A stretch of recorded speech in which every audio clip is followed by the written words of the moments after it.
Hi,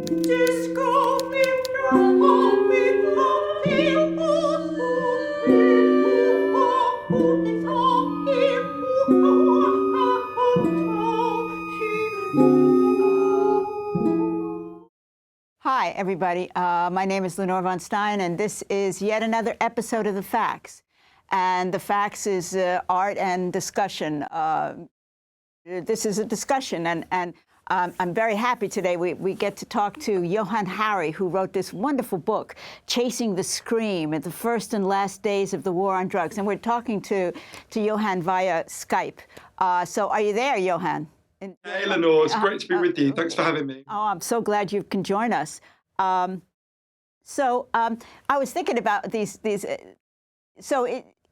Can you describe? We're going to go through some of the chronology that you made so clear in your book of the war on drugs and the raison d'etre for the war on drugs and Henry Anslinger and all these characters. And it's clear who loses in the war on drugs, who wins in the war on drugs. You know, it's a fascinating question. I thought a lot about this. You know, one of the reasons I care about this issue, as I've said a few times before, is, you know, one of my earliest memories was of trying to wake up one of my relatives and not being able to. And as I got older, I didn't realize why then, but as I got older, I realized we had addiction in my family. And I realized we were coming up to 100 years since drugs were first banned. It's exactly 100 years now. And I kind of realized that there were loads of really basic questions I just didn't know the answer to. And what you're saying is one of them, right? Like, who wins? Now, most people would say the people who, well, not most people now, but the defenders of the drug war would say the people who win from this are, you know, people who don't become addicts because we prevent people, and kids who are protected. That's what they genuinely believe. Actually, that's not what happens, as I learned from, really, the book is the story of people I got to know. I spent nearly 4 years researching it, and I traveled across 12 countries, over 30,000 miles. And what I wanted to do was to sit with people whose lives had changed one way or another by this drug war and by the alternatives to the drug war. And I saw the alternatives to the drug war in practice in the countries that have tried it. And it's a really fascinating story. And one of the things I saw is that there's one group of people who absolutely win every time in the drug war. And those are armed criminal gangs. When you ban drugs, they don't disappear. They're transferred from the people who used to control them and control them again now in countries that have moved beyond the drug war, who are doctors and pharmacists, to armed criminal gangs who commit a huge amount of violence.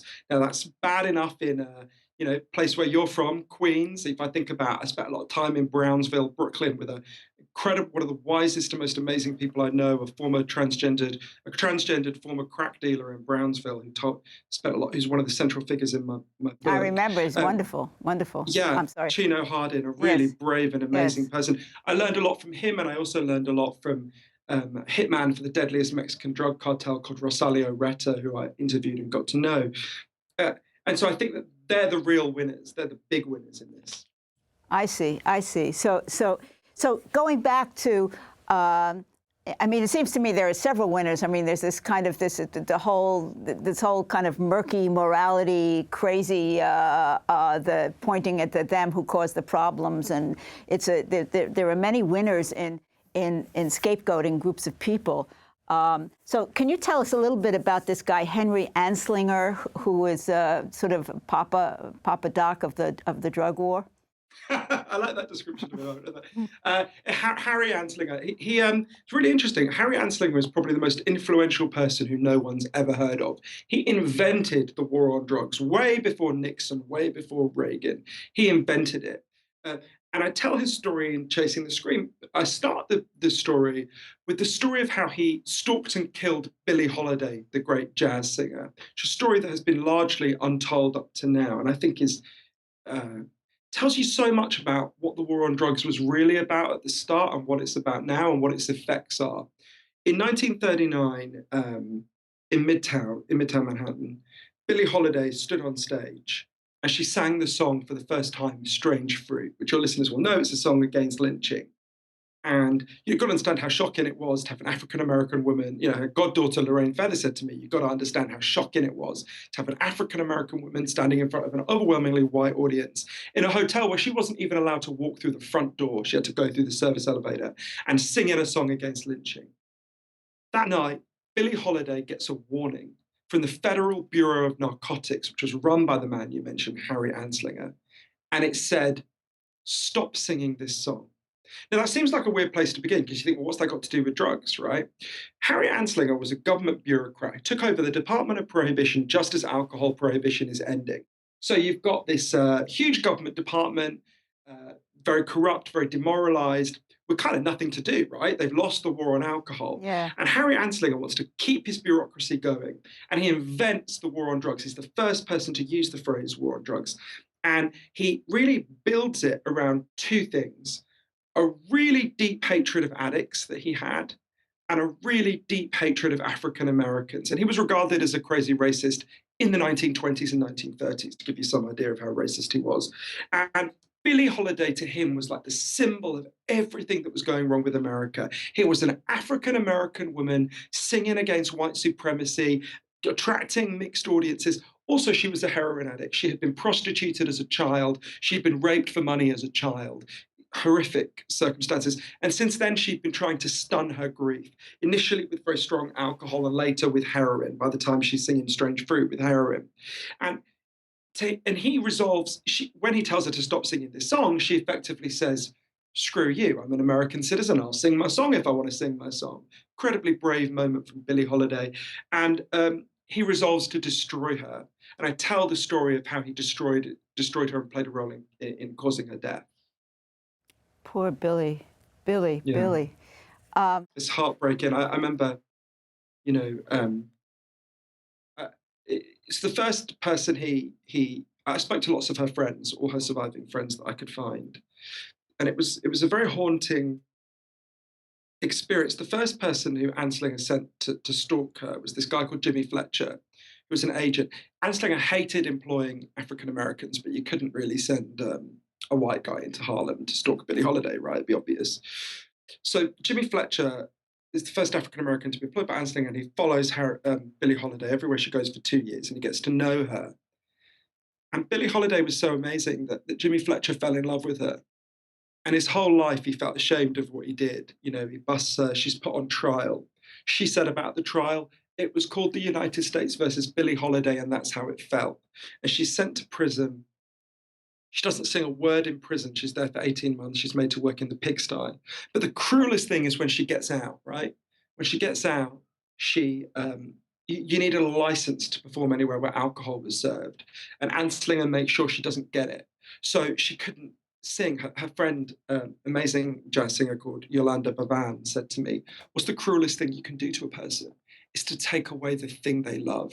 Right? They take away singing from Billie Holiday. This, by the way, is what we do to addicts all over the world today. We give them criminal records to make it extremely hard for them to ever work again. And, you know, she relapses, she's taken to hospital, she's diagnosed with liver cancer. Even on her deathbed, when she's got really bad liver cancer, they arrest her on her deathbed, Anslinger's men. They handcuff her to the bed. I interviewed the last surviving guy to be in that room, an amazing man called Eugene Callender.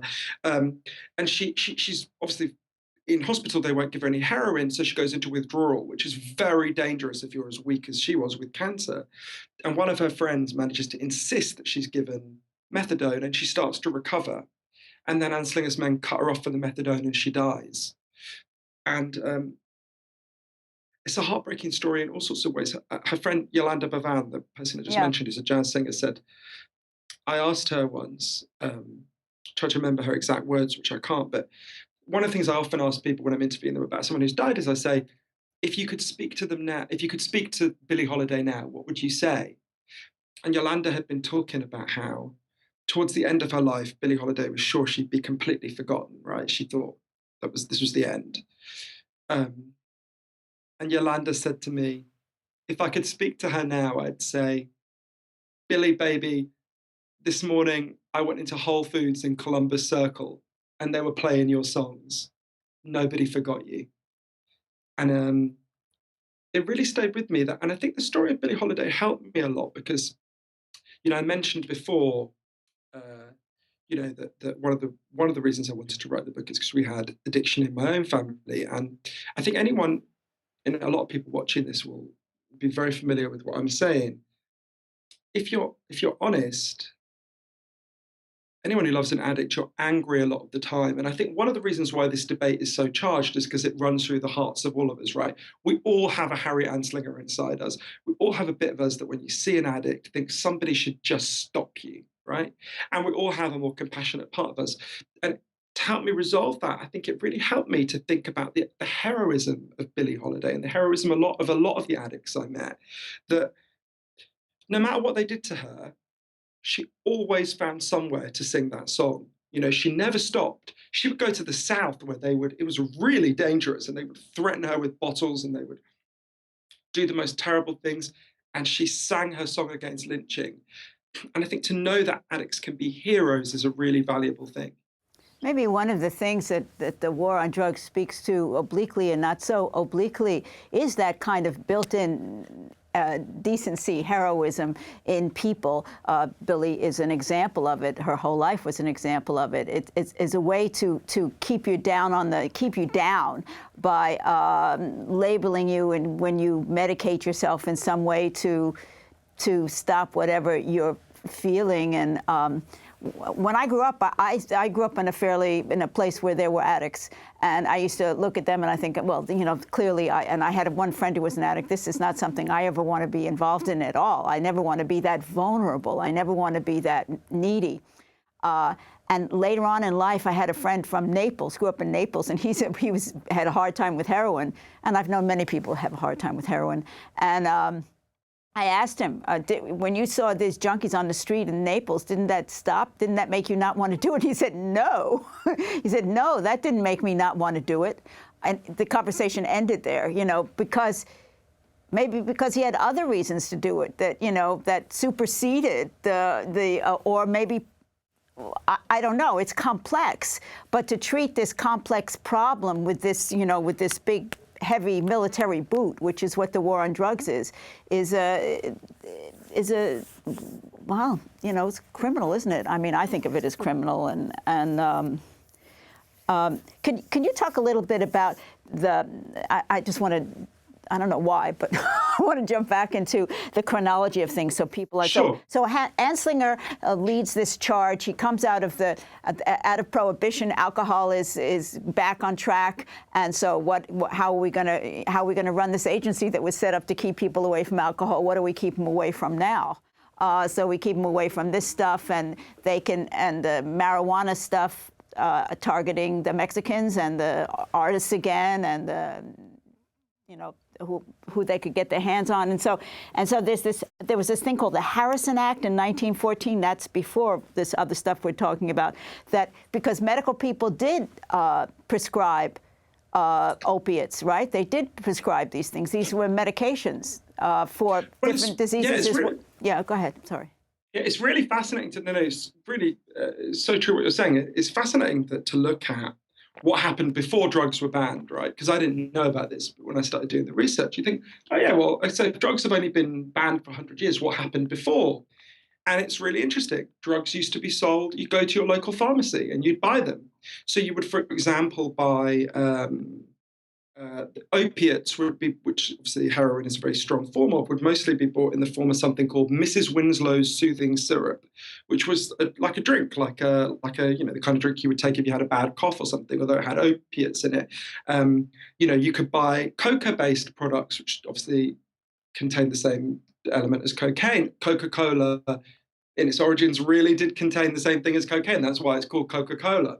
And it's really interesting to look at why they were banned, which is not the reasons I would have assumed, and what happened when they were banned, because that tells you something about what the drug war is about, what its effects are. And it was fascinating both doing a load of research on that history and then going to the places that have ended the drug war and seeing that history like running in reverse was super interesting as well. So the way I tell this story in the book is through the story of this fascinating, bizarre man called Henry Smith Williams, who was a doctor in California who treated drug addicts before drugs were illegal and after, and who foresaw the entire drug war in this eerily prophetic way. So most of us assume back in the days when people would buy it from the local pharmacy, the reason why they would have banned that is because it's caused a disaster, right? Was there a big outbreak of addiction, or did it cause all sorts of problems? Interestingly, that's not why it was banned. There were lots of government studies from the time that showed that the vast majority of people who were even of addicts had jobs, had normal lives. They were a bit like low-level alcoholics today. It's certainly a debilitating condition. You wouldn't, you try to help people turn their lives around, but they weren't. They were opiate users were no more likely to be criminals than anyone else in the population, for example. The reason it was banned is because there was a huge panic at the time about race. The story we've been telling about Billie Holiday is part of it. There was a very deep and widespread belief, which seems bizarre to us now when you look back on it, that African Americans and Chinese Americans were using drugs, forgetting their place, in inverted commas, and attacking white people. It's amazing to look at the number of official government statements that just say this. This is the reason why they banned drugs. For example, I don't want to say the word, but you'll know what I'm alluding to. Official government statement: the cocaine N-word sure is hard to kill. There was this belief that African Americans were using cocaine and attacking white people. Of course, we now know in the very small number of cases where African Americans were attacking white people, it was because of the disgusting way African Americans were treated. Actually, it's surprising more of them didn't rebel, but that's a separate discussion. So there's this belief that if we only control these drugs, African Americans and Chinese Americans will become, as they would have thought, docile again and regain their place. So they're banned. Now, Henry Smith Williams sees this, right? So he's treated his patients before who had opiate or cocaine use. He saw that they had jobs and fairly normal lives, most of them, the overwhelming majority of them, in fact. And then he saw what happened when it was banned. So the drugs don't disappear, like we were saying before, they're transferred to armed criminal gangs. Those armed criminal gangs, you notice several things immediately. Firstly, they charge far more for the product than the pharmacists used to.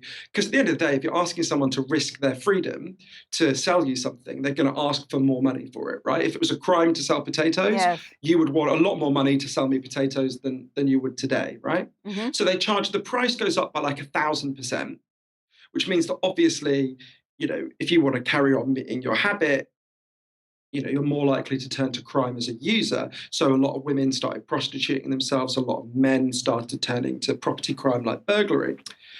You also get the product becomes radically less safe because obviously there's no, can't inspect an illegal company's behavior, right? We can send health and safety inspectors into a pharmaceutical factory. We can't do that with the places where illegal drugs are created. So the drugs become radically more safe. And what Henry Smith Williams notices is that a huge number of his patients, A, they start losing their jobs because they're engaging in criminality, and B, a massive increase in their deaths. And Henry Smith Williams notices something, which is when they wrote the drug laws, the senators were quite specific about something, which is they said, this is for recreational users, right? We don't want people to just be able to go into the pharmacy and buy it. But if you're an addict, you should be able to go to your doctor and just get it from the doctor prescribed. So Henry Smith Williams says, great, well, let's use this loophole. We'll just prescribe because I'd much rather my patients got it from me and it was safe and medically pure, much safer and medically pure than they get it from a bunch of gangsters and murderers. So he starts prescribing and it's hugely successful. There's this window between it being banned and them starting to prescribe, and crime went massively up. And then when they start prescribing, crime goes massively down. The mayor of Los Angeles is a huge champion of this program. He says how well it works. The local police are big champions of it. And Anslinger comes along and shuts down this loophole. And a huge number of doctors, including this man, Henry Smith Williams, speak out. And Anslinger leads the biggest crackdown on doctors in American history. 17,000 doctors across the United States are arrested as drug dealers because they refused to comply with this. Henry Smith Williams called it an American Inquisition. He wrote this incredible book at the time called Drug Addicts Are Human Beings, in which he talks about all of this and he predicted what was going to happen. He said, we wouldn't be as crazy as this. But if we were, if we continue on this path, 50 years from now, there will be a $5 billion smuggling industry in the United States. He was right to almost the exact year. Henry Smith Williams' own brother is arrested and broken. Anslinger has the police harass Henry Smith Williams. He has people, when he tries to raise money to campaign on this, Anslinger tells people he's working with kind of the mafia. It's an extraordinary story. But the most crucial thing about this, I think, is apart from the stuff about what actually happens when you introduce the drug war, is to know that the drug war was contested from the very start. Right from the beginning, there were loads of people, in fact, a mainstream of American doctors who said, this is crazy. Let's not do this. This is going to be a disaster for our country. It was only brutal state repression that shut down that debate. And what was so fascinating is having learned all this history to then go to the countries where they've ended the drug war. So, for example, in Switzerland, they've started doing exactly what Henry Smith Williams did. They prescribe heroin to addicts. They've legalized heroin for addicts. And to go to those clinics and see that everything Henry Smith Williams saw happening again, all these addicts who've been destitute, who've been broken, who've been dying in huge numbers of overdose, to see them getting jobs, getting their lives back together, over time, choosing to reduce their dose of heroin because as their lives got better, they didn't need it anymore. The women who had been prostituting themselves, giving up prostitution. It was a really fascinating. I remember speaking to one of the psychiatrists in one of these clinics, a woman called Rita Mangi, a really amazing woman. And I said to her, this has all happened before. And I was telling her about Henry Smith Williams. And she smiled and she said, I sometimes think the way we think, kind of mistakes we make about drug policy are a bit like relapse in addiction. You take a step forward, you relapse, you take a step forward, you relapse, but every time you learn something new. And I found that really powerful. This is a little segue, but I can't help thinking about this thing, because I was thinking about as I read your book. I read your book cover to cover. It was a lot of fun, really. It was very, very, very worth reading. Good read, everybody. Check it out.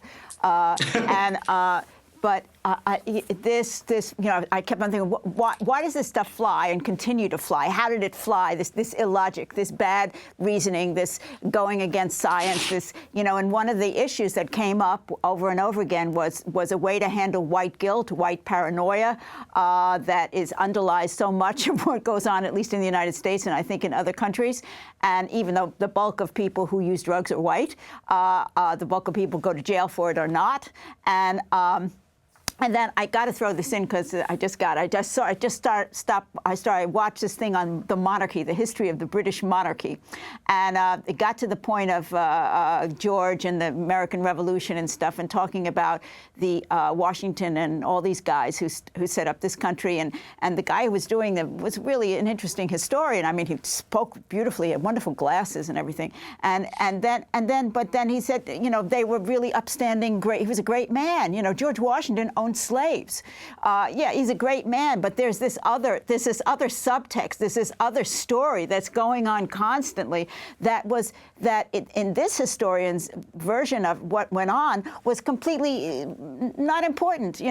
This is a non-story. So how do you? One of the things you talk about, and we're getting close to wrapping up here. One of the things you talk about is drugs as a way to deal with loneliness, as a way to deal with alienation, as in a society that's so full of crapola, that you can't. It's hard, and that crapola bites back at you. It bites at the society. We just watched the Republican debates here in the United States. Yeah, I watched it. I literally watched it last night. Goodness, Mike, who are these people? Why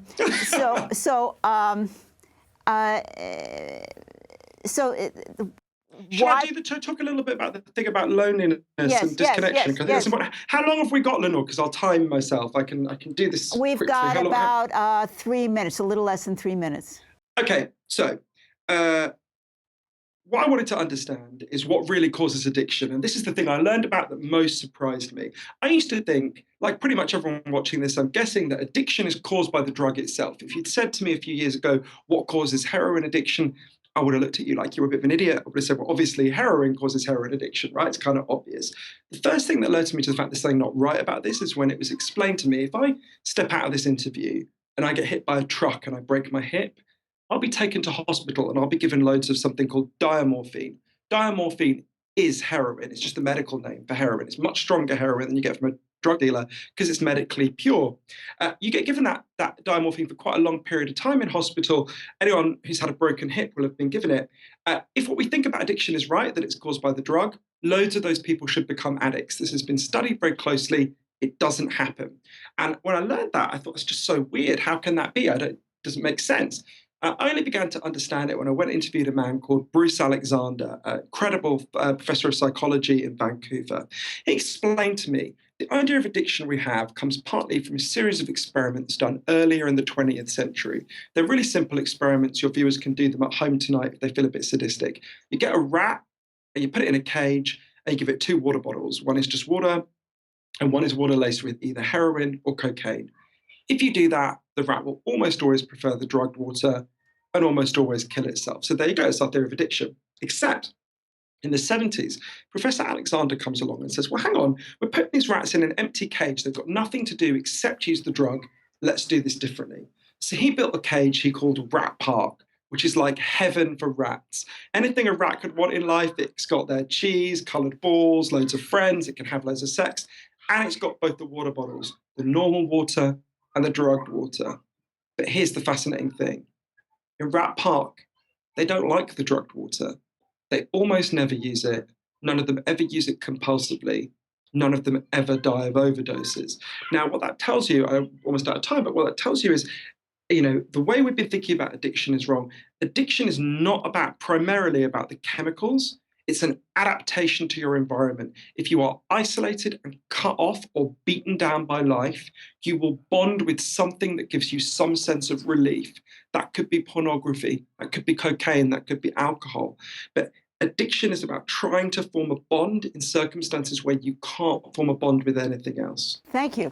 We're going to come back and talk about this some more, because this is just the first half, and this is Lenore Von Stein. And so we're going to come back and talk about this, and we're going to come back and talk about the places where they have turning this around. And so this is the facts. And I thank you, Johann, for being with us. Thank you for doing this work. And we march forward into a better tomorrow. So from me and, whatever, everybody, good night for now. Bye.